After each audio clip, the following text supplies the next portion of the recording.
श्री कलिक पुराण में 7वें अध्याय में सूजी बोले कि हे ऋषियों, इस प्रकार संग्राम का प्रारंभ होने पर धर्म परम कुपित हुआ और सतयुग के साथ मिलकर के कलयुग से घोर युद्ध करने लगा। तब तो धर्म और सतयुग के भयंकर वाणी से वानों से तिरस्कार को प्राप्त हुआ। कलयुग अपनी सवारी के गधे को छोड़ करके अपनी नगरी को भाग गया। उस कलयुग का आलोक के चिन्ह की ध्वजा वाला रथ टुकड़े टुकड़े हो गया। उसके सब शरीर में से रुधिर टपकने लगा और उसमें से महा दुर्गंधी निकलने लगी। मुख अति भयंकर सा हो गया। ऐसी दिशा को प्राप्त हुआ कलयुग स्त्री स्वामिक अर्थात जहाँ स्त्री की ही आज्ञा चलती हो ऐसे स्थान में घुस गया। अपने कुल का अहंकार रूप निस्सार धम्भ वैराग्य के छोड़े हुए बाणों से ताड़ित होकर के हृदय में व्याकुल होता हुआ अपने घर में घुस गया। लोभ को प्रसाद ने पीड़ित कर दिया। उनके मस्तक को लातों से चूर्ण कर दिया। वह कुत्तों से जुते हुए अपने रथ का चूरा चूरा हो जाने पर उसको छोड़ करके रुधिर का वमन करता हुआ भाग गया।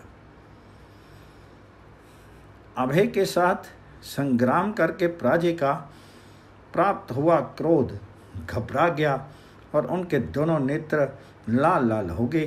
तब तो दुर्गंध युक्त मूसे से जुते हुए अपने रथ को छिन्न भिन्न हो जाने के कारण त्याग करके विश्वसन नगर के भीतर घुस गया।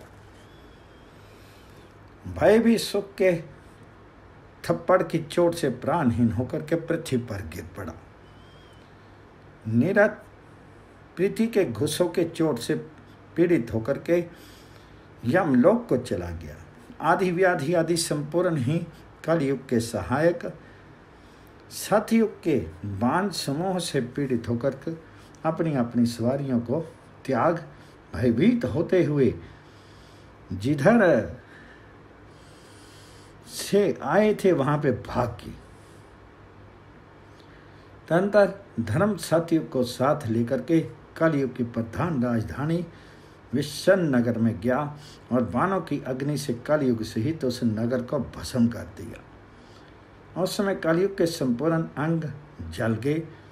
उसके स्त्री पुत्र आदि संपूर्ण ही कुटुंबी यमलोक को पधार गई। तब तो वह अकेला ही दीन अंतःकरण से रोता हुआ गुप्त रीति से भारतवर्ष से अन्यत्र चला गया। इधर मरु ने दिव्य अस्त्रों के समूह से शक और कम्बोजों का नाश कर दिया और देवापी राजा ने भी शंबर चोल तथा बर्बरों को इसी प्रकार छिन्न भिन्न कर दिया। परम तेजस्वी विशाखयुप राजा ने दिव्य अस्त्र शस्त्रों का प्रहार करके पुलिंद और पुक्षों को तितर बितर कर दिया। वह निर्मल बुद्धि विशाखयुप राजा निरंतर तलवार चलाकर सेना का संहार करने लगा। उस समय शत्रु पक्ष के योद्धाओं में से अनेकों योद्धा यमलों को पधार गए।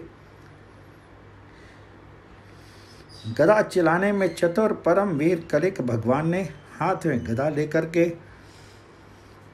कोक विकोक के साथ युद्ध करना प्रारंभ किया। उस संग्राम के समय मनियों के मन भय से व्याकुल होने लगे। वह कोक और विकोक नाम वाले दोनों भ्राता वृकासुर के पुत्र और शकुनी के नाती थे। जिस प्रकार हरि ने पहले मधु और कैटभ के साथ युद्ध किया था, उसी प्रकार कलिक भगवान उन महावीर दोनों भ्राताओं के साथ संग्राम करने लगे। युद्ध करते करते उन दोनों की गदाओं के प्रहारों से कलिक भगवान का शीर चूर चूर हो गया। हाथ में से गदा गिर गई और अपने आप भी पृथ्वी पर गिर पड़े। ऐसा देख करके सबको अचंबा सा हो गया। इतने में ही त्रिलोक विजयी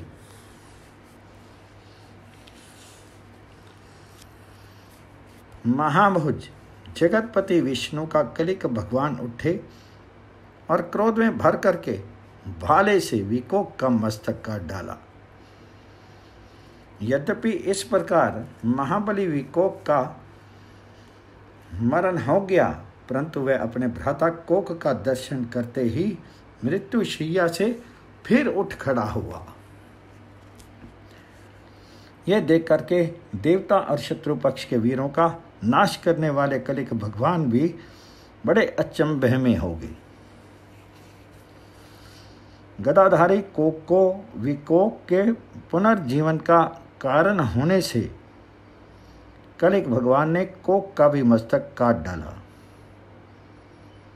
इस प्रकार कोक का मरण हो गया, परंतु यह भी अपने भ्राता विकोक के दृष्टिपात से तत्काल जीवित होकर के उठ खड़ा हुआ। तदनंतर इच्छा के अनुसार रूप धारण करने वाले महाबली कोक और विकोक दोनों भ्राता फिर इकट्ठे होकर के दूसरे काल और मृत्यु के समान कलिक भगवान के साथ युद्ध करने लगे। वे दोनों ढाल तलवार लेकर के कलिक भगवान के ऊपर बारंबार प्रहार करने लगे। तब तो कलिक भगवान ने क्रोध में भर करके बाण से इन दोनों के सिर एक साथ काट डाले, परंतु दोनों के सिर फिर लग गए। ऐसा देख करके कलिक भगवान चिंता से अत्यंत ही व्याकुल हुए। तदनंतर कलिक भगवान का घोड़ा कोक और विकोक को प्रहार करते देख करके उनके ऊपर बड़े वेग से प्रहार करने लगा। यमराज के समान किसी से तिरस्कार को प्राप्त न होने वाले कोक और विकोक कलिक भगवान के घोड़े से अत्यंत तिरस्कार को पाकर के क्रोध में भर गए और लाल लाल नेत्र करके उस घोड़े के ऊपर बाणों के प्रहार करने लगे। उस समय घोड़े ने भी क्रोध में भर करके कोक और विकोक की भुजाओं को काट डाला। तब तो दोनों के भुजाओं की हड्डी चूर चूर हो गई, बाजूबंद और धनुष का भी चूरा चूरा हो गया। फिर जिस प्रकार बालक गौ की पूंछ पकड़ लेता है, उसी प्रकार उन दोनों ने घोड़े की पूंछ पकड़ ली। उनको पूंछ पकड़ते देख कर के घोड़ा अत्यंत ही क्रोध में भर गया और उसने पीछे की दोनों लातों से बड़े जोर से वज्र के समान उनके हृदय पर प्रचंड प्रहार किया। तब तो कोक और विकोक मूर्छित होकर के पूंछ को छोड़ पृथ्वी पर गिर पड़े और उसी समय फिर उठ खड़े हुए तथा उन दोनों ने सामने कलिक भगवान को देख करके उनको स्पष्ट अक्षरों से फिर युद्ध करने को बुलाया। उस समय ब्रह्मा की कलिक भगवान जी के पास आकर के हाथ जोड़ करके जोड़े हुए धीरे धीरे कहने लगे कि ये कोक और विकोक अस्त्र अत्र शस्त्र से नहीं मरेंगे। हे परमात्मन, एक साथ हाथ का प्रहार करने से दोनों का मरण होगा। इन दोनों में एक के दृष्टिपात से दूसरा मृतक भी जीवित हो जाएगा। ऐसा कहकर के आप एक साथ दोनों का वध करेंगे। कलिक भगवान ने ब्रह्मा जी के इस वाक्य को सुनकर के सवारी और अस्त्र शस्त्रों को त्याग दिया और धीरे धीरे प्रहार करते हुए उन दोनों दैत्यों के बीच में जाकर के अत्यंत क्रोधपूर्वक एक साथ दो घूसे मार करके उन दोनों के मस्तकों को चूर्ण चूर्ण कर दिया। स्वर्गलोक में स्थित देवताओं को भी भय देने वाले, सबके अहितकारक ये दोनों दानव सिर टूट जाने पर शिखर टिटे हुए दो पर्वतों के समान पृथ्वी पर गिर पड़े। ऐसा परम अद्भुत कलिक भगवान का पराक्रम देख करके गंधर्व गान करने लगे। अप्सराओं ने नृत्य करने का प्रारंभ कर दिया। मुनिगण स्तुति करने लगे।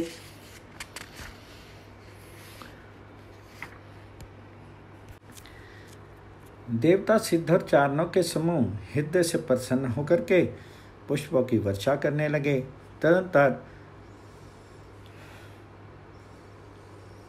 कवि ने कोक और विकोक के वध से आनंद पा करके और प्रोत्साहित होकर के दिव्य अस्त्रों से घोड़े और रथों के सहित 10,000 महारथी वीरों का स्वयं नाश किया।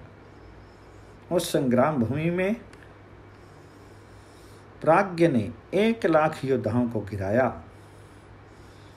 सुमंत्र के हाथ से भी 25,000 रथी मारे गए। इस प्रकार गर्ग, भर्ग आदि वीरों ने क्रोध में भर करके उस समय मलेच्छ, बर्बर और निषादों का नाश किया। राजाओं सहित कलिक भगवान इस प्रकार संपूर्ण धर्मद्वेषी शत्रुओं को जीत करके शय्याकरणों के अधिकार में जो भल्लाट नगर था उसको जीतने के लिए चल दिए और कलिक भगवान की बड़ी भारी सेना भी उसकी आज्ञा के अनुसार युद्ध करने की को चल दी। उस समय अनेकों प्रकार के बाजों के शब्दों से 10 दिशाएं गूंजने लगी। नाना प्रकार के उत्तम उत्तम अस्त्रों को धारण करने वाले अनेकों वीर उनके साथ चले। अनेकों प्रकार की सवारियां चलीं और चारों ओर से कलिक भगवान के ऊपर चमर धुलने लगी। 7वां अध्याय पूर्ण हुआ। श्री कल्की पुराण में 8वें अध्याय में सूजी कहते हैं कि हे ऋषियों, नारायण प्रभु कलिक भगवान हाथ में खड्ग लेकर के घोड़ों पर चढ़े हुए और अनगिनत सेना को साथ में लिए हुए भल्लाट नगर को चल दिए। परम योगी भल्लाट नगर का राजा ये सुनकर कि साक्षात विष्णु भगवान के पूर्ण अवतार जगतपति कलिक भगवान संग्राम करने की इच्छा से सेना को साथ में लिए हुए आ रहे हैं, परम प्रसन्न हुआ। हर्ष के कारण उसके संपूर्ण शरीर पर रोमांच खड़े हो गए, क्योंकि वह शशि ध्वज नामक भल्लाट देश का राजा श्री कृष्ण भगवान जी के ध्यान में तत्पर रहता था और श्रेष्ठ बुद्धि, श्रीमान, सर्वांग सुंदर और महातेजस्वी था। इस शशि ध्वज राजा की स्त्री का नाम सुशांता था। वह सुशांता पट्टानी और अनेकों प्रकार के विष्णु भगवान जी के व्रतों को धारण करने वाली थी। वह राजधर्म के अनुसार कलिक भगवान जी के साथ युद्ध करने को उद्यत हुए अपने पति से करने लगी। कहने लगी कि हे नाथ, जो जगत के स्वामी हैं, संपूर्ण जगत जिनकी प्रार्थना करता है और जो सबके अंतर्यामी हैं, उन साक्षात नारायण कलिक भगवान के ऊपर तुम किस प्रकार प्रहार करोगी। ये सुनकर के शशि ध्वज बोला कि हे सुशांते, पिता में ब्रह्मा जी ने इस प्रकार धर्म का निर्णय किया है कि संग्राम में इन श्री हरि कलिक भगवान की समान गुरु पुरुषों के ऊपर तथा शिष्य के शीर पर प्रहार करने में कोई दोष नहीं। यदि जीवित रहकर के संग्राम भूमि से लौट आता हूँ तब पुरुष अखंड राज्य को भोगता है, और यदि युद्ध में मरण हो जाता है तो वह संग्राम भूमि में प्राण त्यागने वाला पुरुष स्वर्गलोक में आनंद भोगता है। इस कारण ही क्षत्रियों का रण में मरण हो चाहे जय हो, दोनों ही परम सुख के कारण हैं। इस प्रकार पति के कहने को सुनकर के सुशांता बोली कि हे नाथ, जो पुरुष कामी हैं,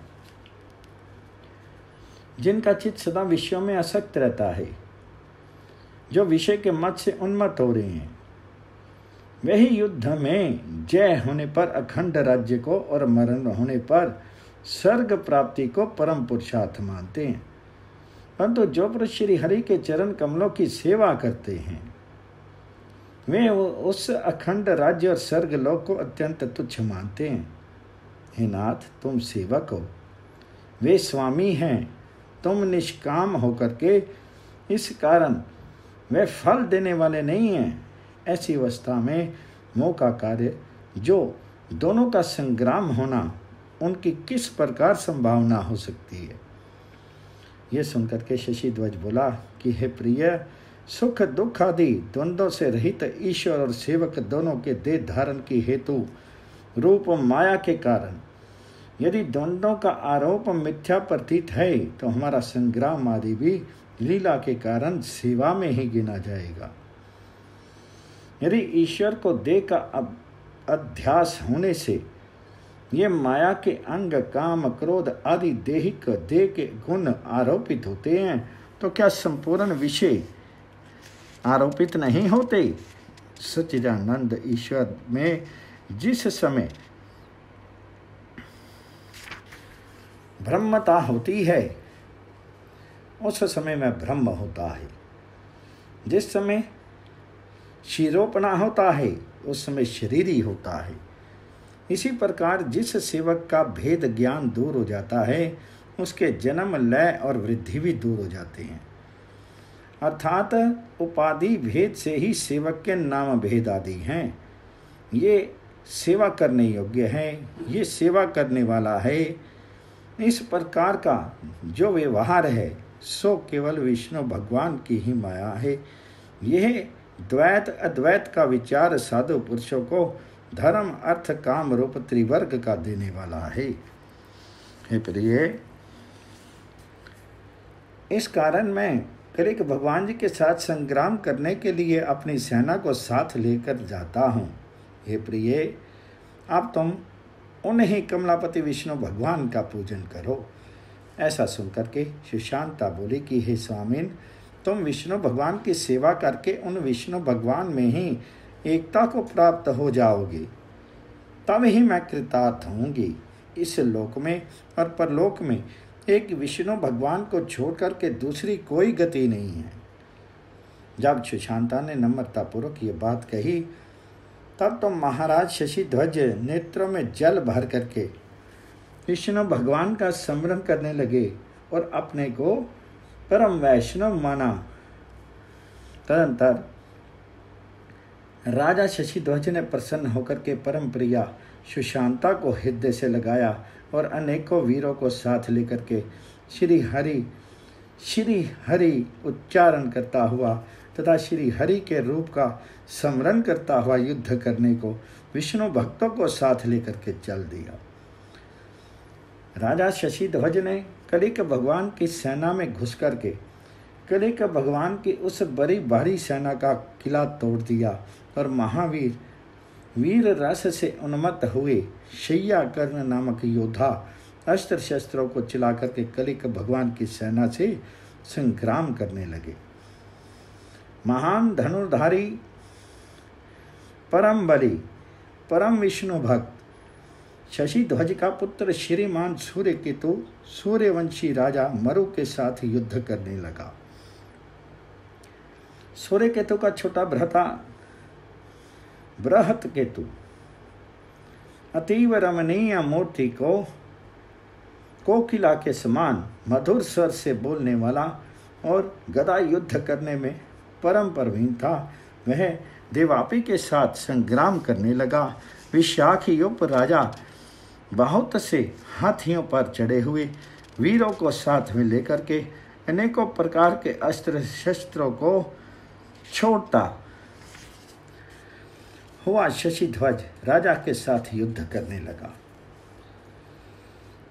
लाल वर्ण के घोड़े पर चढ़ा हुआ अति शीघ्र बाण छोड़ने में प्रसिद्ध धनुषधारी परम प्रतापवान भर्ग्य धूली समूह में ही धनुर्धारी शांत के साथ युद्ध करने लगा। इस प्रकार शूल प्रास गदा बाण शक्ति रिष्टि तोमर भाले और तलवारों से महाघोर संग्राम होने लगा। पताकाओं से ध्वजाओं से राजाओं के अपने अपने चिन्हों से तोमरों से छत्रों से चवरों से और उड़े हुए धूलि के समूह से संग्राम भूमि में बड़ा भारी अंधकार हो गया। देवता मेघमंडलों की ओट में खड़े होकर के युद्ध को देखने लगे। गंधर्व सुंदर कविताओं का मधुर गान करते हुए संग्राम को देखने लगे। संपूर्ण लोकपाल और लोकों के निवासी उस अद्भुत संग्राम को देखने आए। रणभूमि में शंख धुंधुभियों के शब्दों से, वीरों की ललकार से, हाथियों की चिंगार से, घोड़ों की हिनहिनाहट और अस्त्र शस्त्रों में परस्पर टक्कर लगने के शब्द से सब पुरुष गूंगों के समान प्रतीत होने लगे। अर्थात उस समय किसी को शब्द कोई नहीं सुन सकता था। हाथियों पर सवार योद्धा हाथी सवारों के साथ, पैदल पैदलों के साथ, घुड़सवार घुड़सवारों के साथ और हाथी हाथियों के साथ संग्राम करने लगे। देवता और दैत्यों के संग्राम के समान इस संग्राम में भी यमराज की प्रजा की संख्या बढ़ने लगी। शशि ध्वज के सेनापति वीर, कलिक भगवान जी के सेनापति वीर तथा और भी बहुत से सेना के वीर हाथ, चरण और मस्तक रहित होकर के संग्राम भूमि में गिरने लगे। कोई कोई चोट खा करके भागने लगे, कोई चिल्लाने लगे, कोई घबरा करके अस्त व्यस्त स्वर से चिल्लाने लगे। कोई वीर संपूर्ण शरीर में रुधिर की धाराओं से भीग गए। इस प्रकार एक के ऊपर एक ने गिर करके भूमि को छा दिया। कोई हाथियों के पैरों से कुचल गए, कोई घोड़ों की लातों के मारे प्राणहीन होकर के गिर पड़े और कोई रथों के पहियों से पिच करके प्राण रहित हो गए। इस प्रकार उस संग्राम में हजारों और करोड़ों वीर पुरुष प्राणहीन होकर के रणभूमि में गिर पड़े। रणभूमि में रुधिर की नदी बहने लगी। उस रुधिर की नदी के बहने से पिशाच, राक्षस, गीदड़ और गिद्ध आदि प्राणियों को बड़ा आनंद हुआ। उस रुधिर की नदी में गिरे हुए शरों के टोप हंसों के समान प्रतीत होने लगे और मृत्यु को प्राप्त होकर के गिरे हुए हाथी तट के समान शोभायमान होने लगे। रथों के समूह नुकाम के समान प्रतीत होने लगे। कटे हुए बहुत से हाथ और पैर मछिया की तरह प्रतीत होने लगे। टूटे हुए तलवारों के टुकड़े बालुआ के चमकीले कणों के समान प्रतीत होने लगे। इस प्रकार उस समय रणभूमि अति भयंकर नदी बन गई। महाबली सूर्यकेतु मरु के साथ युद्ध करने लगे।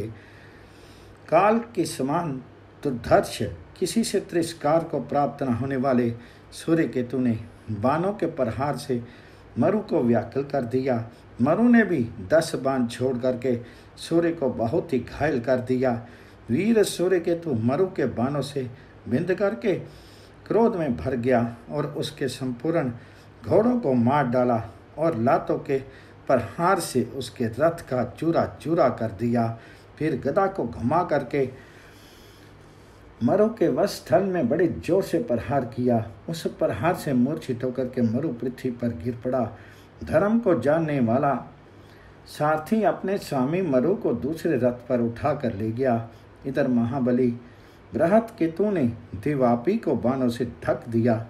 जिस प्रकार कोहरे से सूर्य ढक जाता है, उसी प्रकार उस समय बाणों से ढके हुए देवापी ने तत्काल अपने धनुष से छोड़े हुए बाणों के द्वारा उसके बाणों की वर्षा को दूर कर दिया।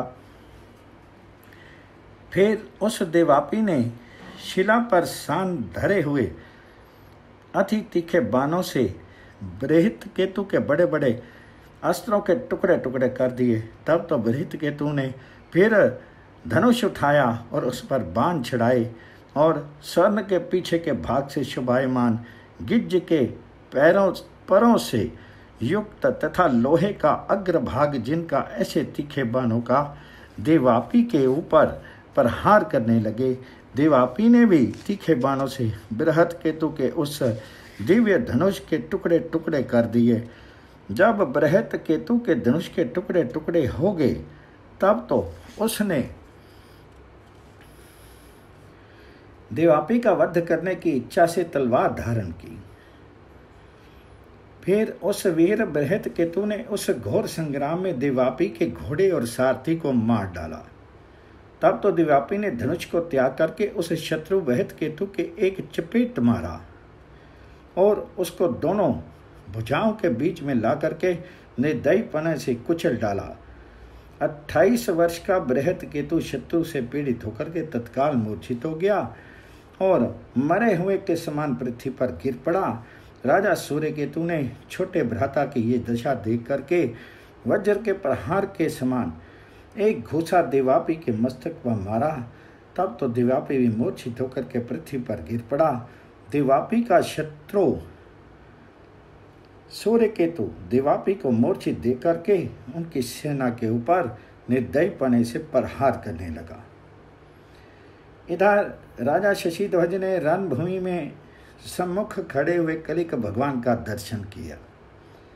मैं कलिक भगवान सूर्य के समान तेजस्वी और श्याम वरण थे, जो संपूर्ण ब्रह्मांड के एकमात्र आधार हैं, जिनके दोनों नेत्र कमल के समान थे, जिनका मस्तक मनोहर किरीट से शोभायमान हो रहा था।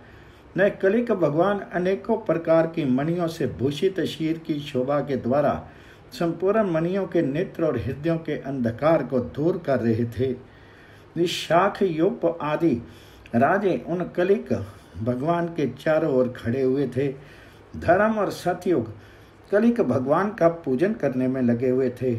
8वां अध्याय पूर्ण हुआ।